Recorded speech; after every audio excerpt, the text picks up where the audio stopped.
we've planted the flag. Well, ang gusto kasi ng mga residents natin sa Pag-asa tsaka sa KIG, ma-normalize na ito ay bahagi ng Pilipinas, ito ay pinupuntahan ng mga tao. Yung Pag-asa. Yung Pag-asa. Ito ay may turista. Di ba? Yun ang gusto nila mangyari, na i-normalize ito. No? Na ito ay hindi lamang contested area. Ito ay normal na bahagi ng Pilipinas. Kaya may normal na simbahan. May simbahan ngayon tinayo ron eh. May normal na mga ritual, yung ginawa nilang parada, di ba? Yung ganyan. May normal na negosyo, di ba? Gumagawa sila ng sarili nilang kwan eh. Magtayo ka ng dyaryo doon para may normal na press. Jollibee. Jollibee. Jollibee, dyaryo. Paano kung, yun ang legitimization eh, kung may Jollibee, di ba? Jollibee. Parang basila, di ba? Uy, may Jollibee na rito.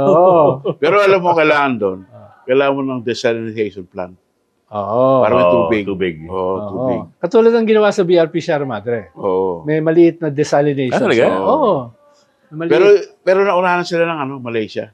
Kasi yung Malaysia, isa layang-layang. Ginawa nilang tourist destination eh.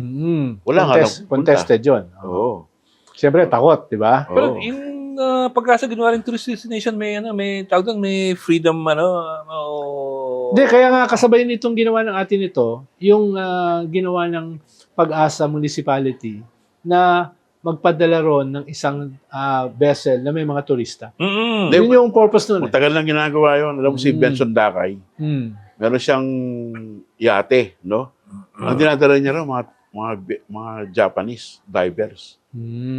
Ano pa yun? Panahon pa ni FBR.